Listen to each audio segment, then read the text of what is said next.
जय हिंद साथियों, अगर आप भी एनटीपीसी 12th लेवल की तैयारी कर रहे हो या फिर आपने 2025 में एनटीपीसी 12th लेवल का एग्ज़ाम दिया है तो इस वीडियो को आप पूरी ज़रूर देख लेना, क्योंकि इस वीडियो में हम मैथ के कुछ ऐसे क्वेश्चन सॉल्व करेंगे जो आपके 12th लेवल में आए हुए हैं, और साथ ही इसमें हम उसे 5 से 6 सेकंड में सॉल्व करने की ट्रिक भी सीखेंगे।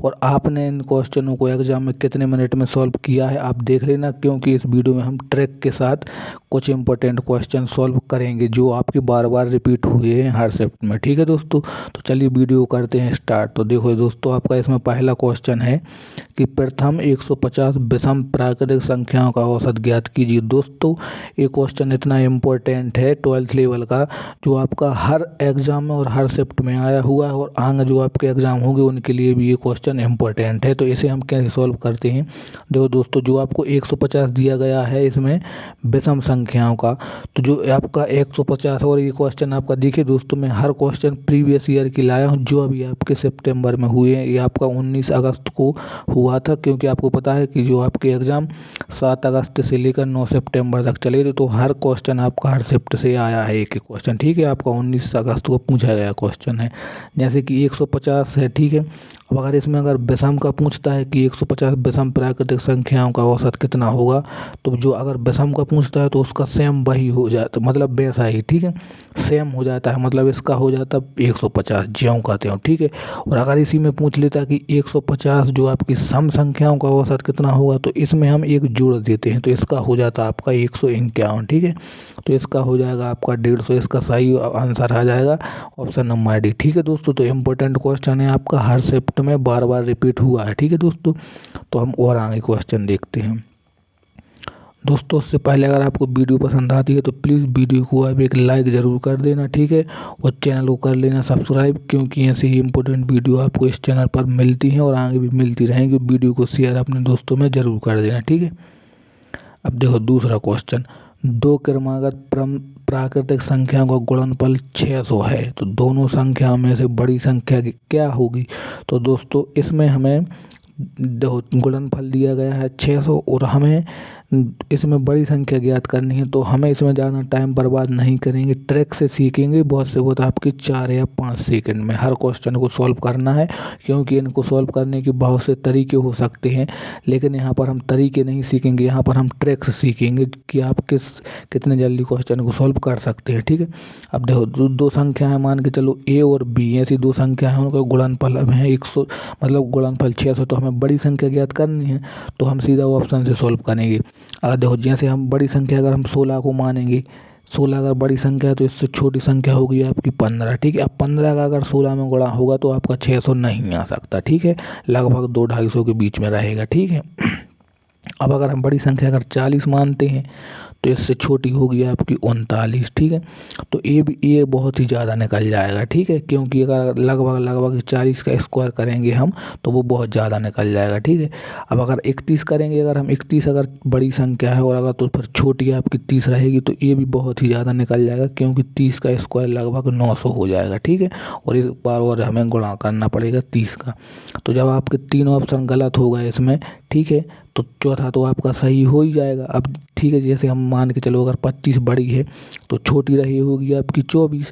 अब अगर 24 का 25 में गुणा कर देंगे तो आपका 600 आ जाएगा, आप गुणा करके देख सकते हो। ठीक है, 25 चौका 100 आपका 10 और 25 दूनी 50 और 10 60 आपका, इसमें ऑप्शन नंबर सी आपका सही हो जाएगा। ठीक है दोस्तों, तो इसमें हम इस वीडियो में सिर्फ और सिर्फ ट्रिक सीखेंगे, क्योंकि इनको सॉल्व करने की बहुत से तरीके हो सकते हैं। ठीक है, अब अगला क्वेश्चन देखो दोस्तों, इम्पोर्टेंट क्वेश्चन है, सारे हर शिफ्ट में आए हुए हैं। ठीक है, अब ये क्वेश्चन आपका इतना इम्पोर्टेंट है कि हर शिफ्ट में हर दिन आया ही आया है, मध्य अनुपात, तृतीय अनुपात, इस प्रकार से। ठीक है, तो इन्हें हम कैसे सॉल्व कर सकते हैं, बहुत इन्हें सॉल्व कर देखते ही आप इसे सॉल्व कर लोगे 3 या 4 सेकंड में, बहुत ही इजी क्वेश्चन है। ठीक है, तो अब देखो, जो आपको 81 और 36 है, इनका मध्य अनुपात यानी बीच का अनुपात ही निकालना है, तो आपको मतलब ए बी और सी ऐसा हमें बीच का निकालना है। ठीक है, तो अब जो आपका बीच का जो फॉर्मूला होता है अंडर रूट आपका ए सी। ठीक है, ए होगा जाएगा आपका ए और ए हो जाएगा सी, और हमें बी ज्ञात करना है। ठीक है, तो ए देखो अंडर रूट में, अब यहाँ पर लिखो अंडर रूट आपका 81 गुणा में आपका 36। अब ये 81 जो आपका है 9 का स्क्वायर है।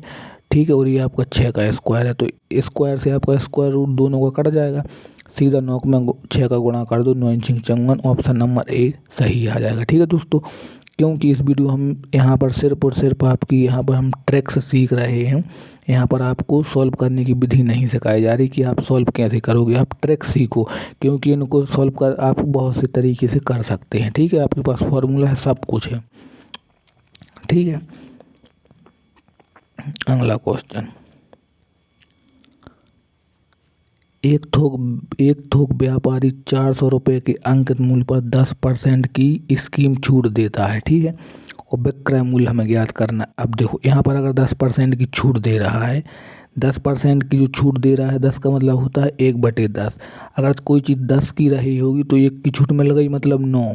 ठीक है, 9, और हमें विक्रय मूल्य ज्ञात करना, मतलब हमें इसी 9 का मान ज्ञात करना है। ठीक है, अब अगर हम 9 का मान ज्ञात करेंगे तो जो आपके ऑप्शन रहेंगे वो आपका 9 का मल्टीपल जरूर रहेगा होगा, क्योंकि 9 कट नहीं सकता किसी चीज़ से। ठीक है, अब यहाँ पर 9 दो 5 और 3 8, 9 से नहीं कटेगा, 6 और 3 9 से कट जाएगा, 7 और 3 9 से नहीं कटेगा, 8 और 3 11, 9 से नहीं कटेगा। ठीक है, क्योंकि 9 जो डिजिबिलिटी रूल कहता है कि अंकों का योग 9 से कटना चाहिए, तो ऑप्शन नंबर आपका 20 सही हो जाएगा। ठीक है, अगर देखो अगर आपको यकीन नहीं तो आप सॉल्व कर सकते हो, जैसे कि 400 है, अंकित मूल्य पर 10% की छूट, विक्रय मूल्य ज्ञात करना है, तो 400 जो है आपका, ये आपका अंकित मूल्य यानी 100 का मान है। ठीक है, और अगर 100 के माल पर 10 की छूट दी गई तो 90 में बिकेगा, 2 जीरो से 2 जीरो, 90 का सीधा 4 में गुणा कर दीजिए, 360 आपका आ जाएगा। ठीक है, तो इस प्रकार से आप इसे ट्रिक से सॉल्व आराम से कर सकते हो, आपको इसमें ज़्यादा टाइम नहीं देना है, बहुत से बहुत 3 4 या 5 सेकंड ही लगाना है। ठीक है,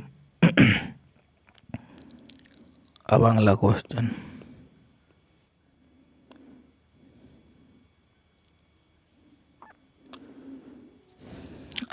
है फर्नीचर की 3 वस्तुओं का औसत मूल्य आपका 5310 है, यदि उनके मूल्यों का अनुपात 3:5:7 है तो सबसे सस्ती वस्तु का मूल्य ज्ञात करना है। अब तो इसमें सबसे सस्ती है आपकी 3, तो जो भी आपका आंसर आएगा 3 का मल्टीपल जरूर होगा। तो 3 का मल्टीपल क्या कहता है कि जो आपका अंकों का योग है वो 3 से जरूर कटना चाहिए। तो देखो 5 और 3 8 और 1 9, 3 से कट जाएगा, 6 2 8 और 1 9, 3 से भी कट जाएगा, 3 से मतलब 3 से इसमें सारे ऑप्शन कट रहे हैं, तो आप इसे ऑप्शन से सॉल्व नहीं कर सकते।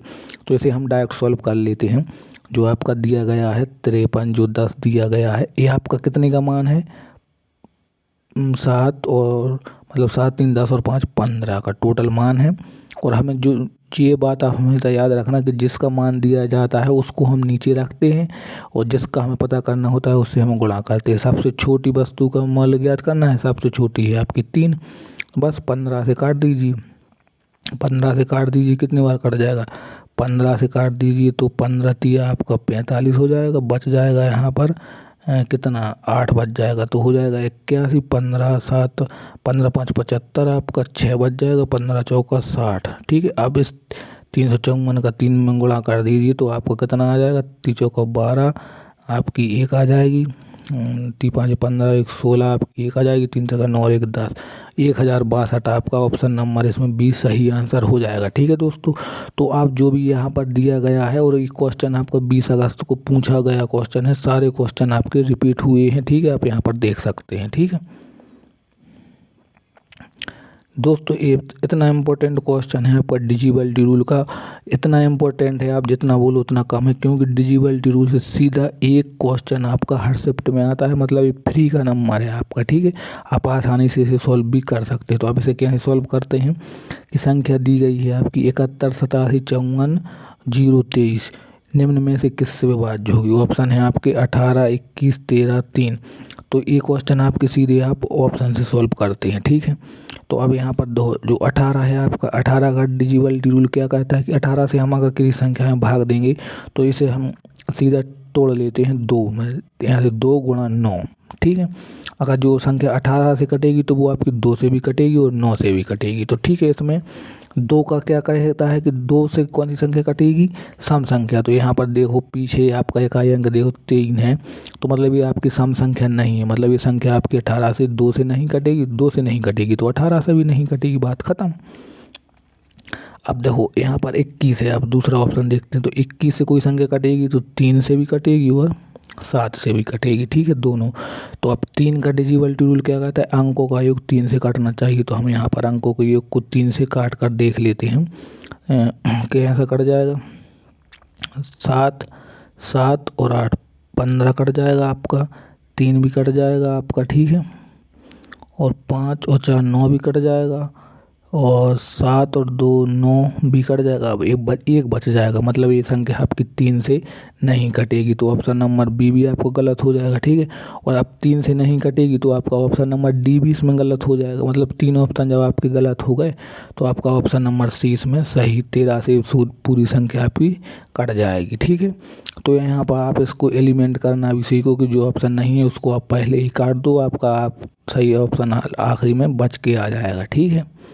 दोस्तों अगर वीडियो अच्छी लग रही तो वीडियो को लाइक ज़रूर करते चलना, ठीक है। और चैनल को सब्सक्राइब भी ज़रूर कर लेना, क्योंकि ऐसी ही इम्पोर्टेंट वीडियो आपको इस चैनल पर मिलती रहती हैं, ठीक है।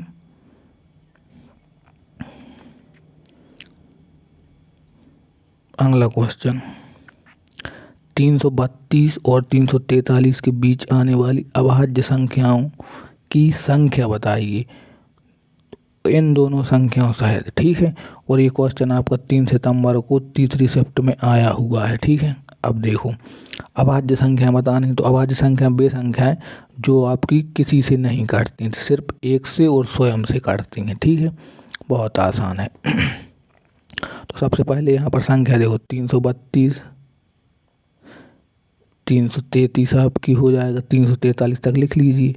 300 यहाँ पर कितना हो जाएगा आपका 334, 335, यहाँ पर आपका 336, यहाँ पर आपका 337 हो जाएगा, 338 हो जाएगा, 339 हो जाएगा, 340 हो जाएगा, 341 हो जाएगा, और यहाँ पर आपका 342 हो जाएगा, और यहाँ पर आपका 343। अब इन संख्याओं को हमें काट के देखना है कौन सी संख्या किससे कटती है। तो यहाँ पर देखो सबसे पहले तो ये संख्या आपकी 2 से कट जाएगी, मतलब ये आपकी अभाज्य संख्या नहीं है।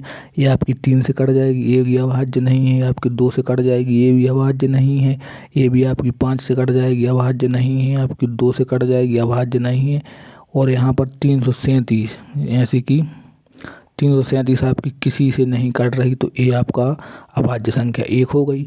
ये आपका 2 से कट जाएगा, ये 2 से कट जाएगी, ये आपकी 3 से कट जाएगी, 9 3 12 3 15, ये भी 3 से कट जाएगी, और ये आपकी 2 से कट जाएगी, 5 से कट जाएगी, और ये आपकी 11 से कट जाएगी, 341। मतलब सारी संख्याएं आपकी कट चुकी हैं, सिर्फ एक संख्या बची है 337, जो आपकी एक अभाज्य संख्या है, किसी से नहीं कट रही है, ठीक है। ना 2 से, ना 3 से, ना 4 से, ना 5 से, ना 6 से। तो मतलब 342 से लेकर 343 तक जितनी भी आपकी अभाज्य संख्या है, सिर्फ आपकी एक अभाज्य संख्या है यहाँ पर। इसका सही आंसर ऑप्शन नंबर बी हो जाएगा 1, ठीक है। अब यहाँ पर अगला क्वेश्चन देखते हैं। अगला क्वेश्चन है, अगला क्वेश्चन है 4 और 16 का तृतीय अनुपाती x है, तो x का मान ज्ञात करना। दोस्तों मैंने पहले ही बोला था आपका कि इसमें आपका मध्य अनुपाती हो जाएगा, आपका तृतीय अनुपाती हो जाएगा। बहुत ही इम्पोर्टेंट क्वेश्चन है, इससे आपका 1 से 2 क्वेश्चन आपके हर शिफ्ट में आते हैं, और ये क्वेश्चन आपका 14 अगस्त को पूछा गया क्वेश्चन है। तो देखो अब इसे सॉल्व कैसे करते हैं। 4 और 16 का तृतीय अनुपाती, मतलब कि ए बी और सी, तीसरा अनुपाती ज्ञात करना, मतलब हमें सी का मान। तो सी बराबर होता है आपका बी स्क्वायर बटे में आपका ए, ठीक है। ये आपका फॉर्मूला होता है, तो बी स्क्वायर कर दीजिए, यानी कि 16 गुणा 16 बटे में आपका 4। तो 1 4 से 16 कट जाएगा 4 बार, और 4 का 16 में गुणा हो जाएगा, 16 चौका 64। ऑप्शन नंबर बी आपका सही हो जाएगा, ठीक है दोस्तों। तो ये आपका तृतीय अनुपाती का फॉर्मूला होता है, जो बहुत ही इजी होता है। आप बस इसमें इसकी वैल्यू पुट कर दीजिए, आपका आंसर 2 सेकंड में आ जाएगा, ठीक है। अगला क्वेश्चन, 8% और 5% की क्रमिक छूट की किसके बराबर होगी। मतलब दोस्तों ये इतना इम्पोर्टेंट क्वेश्चन है कि मतलब इस प्रकार से आपका एक क्वेश्चन फिक्स रहता है। यहाँ पर 2 छूट दी गई हैं 8 और 5 की। तो कुछ लोग क्या करते हैं, दोनों छूट की एक छूट करनी है तो दोनों को जोड़ देते हैं, 8 और 5 13, और ऑप्शन मिलता है तो लगा देते हैं, जो आपकी गलत हो जाता है। क्योंकि इसका एक फॉर्मूला होता है आपका x + y + x/y अपॉन में 100, ठीक है। तो इसी फॉर्मूले के आधार पर आप इसे सॉल्व कर सकते हैं। तो कैसे करना है, अब देखो आसान तरीके से। सबसे पहले एक बार इन दोनों को जोड़ दो, 8 और 5 13, और इसमें से हमें घटाना है क्या, इन दोनों का हमें गुणा करना है और बटे में कर देना है 100। तो 8 पंचे 40, और अगर 100 से भाग देंगे तो 2 पॉइंट बाद यहाँ पर 2 अंक बाद दशमलव लग जाएगा, यानी 0.40 को हमें घटा देना है, ठीक है। अब अगर 13 में से हम ऐसे घटाएंगे तो कितना आ जाएगा, 12.6 आ जाएगा, ठीक है। ऑप्शन नंबर डी इसमें सही आंसर हो जाएगा आपका, ठीक है दोस्तों। तो इसमें आपको इतना नहीं है, ज़रूरी नहीं कि आप पूरा फॉर्मूला लिखो, x + y + x, कुछ भी नहीं लिखना। आप सीधा एक बार दोनों को जोड़ो, एक बार गुणा करो और 2 अंक बाद दशमलव लगा के इसको घटा दो, ठीक है। अगला क्वेश्चन, 5 सदस्य वाले परिवार का औसत वजन किलोग्राम में होगा, ठीक है। जिनका वजन है 40 kilo, 49 kilo, 56 kilo, 74 kilo, 38 kilo. तो हमें इनका औसत वजन निकालना है। तो औसत क्या होता है, औसत वजन किसी भी संख्याओं का कुछ भी मतलब, तो कुछ क्या होता है यहाँ पर होता है, टोटल आपका संख्याओं का कुल योग होता है और बटे संख्याओं की कुल संख्या होती है, ठीक है। तो बस इतना करना है। तो संख्याओं का योग और संख्याओं की संख्या, तो सबसे पहले हम संख्याओं का योग कर लेते हैं। यहाँ पर 9 हो जाएगा, 9 और 6 15, 15 और 4 आपका 16, 16 और 8 आपका 24, ठीक है। 24 के आपके 4 हो जाएंगे, हाथ में आपके 2 हो जाएंगे। 4 और 4 8 और 5 13, 13 और 7 20, 20 और 3 23 और 2 25, ठीक है। 25 हो गए। अब हमें संख्या कितनी है, 1 2 3 4 5, इसमें भाग दे दीजिए, ठीक है। तो यहाँ पर आ जाएगा आपका 5 से भाग चला जाएगा 5 बार, 5 25, 4 भाग नहीं जाएगा तो इसमें 0 आ जाएगा। तो और फिर इसमें 4 5 25, मतलब इसमें आ जाएगा आपका 4 5 चौका 20, ठीक है। तो मतलब कि आ जाएगा इसमें 50.4 आपका सही आंसर हो जाएगा, ठीक है दोस्तों ठीक है। तो ये कुछ ऐसे इम्पोर्टेंट क्वेश्चन थे जो आपके एनटीपीसी में आए हुए थे, ठीक है दोस्तों। और एनटीपीसी में आए हुए थे और जिन्हें हम 3 4 या 5 सेकंड में आराम से सॉल्व कर सकते हैं, ठीक है। तो अगर वीडियो आपको अच्छी लगी तो वीडियो को कर देना लाइक, और दोस्तों में शेयर ज़रूर कर देना ऐसी ही ट्रिक सीखने के लिए, ठीक है। और आप चैनल को सब्सक्राइब जरूर कर लेना, क्योंकि ऐसी ही इम्पोर्टेंट वीडियो आपको इस चैनल पर मिलती हैं हर गवर्नमेंट जॉब से रिलेटिव, ठीक है। समय से आपको मिलती रहेंगी और ऐसी ही ट्रिक्स वाली वीडियो, तो चैनल को सब्सक्राइब जरूर कर लेना। मिलते हैं नेक्स्ट वीडियो में।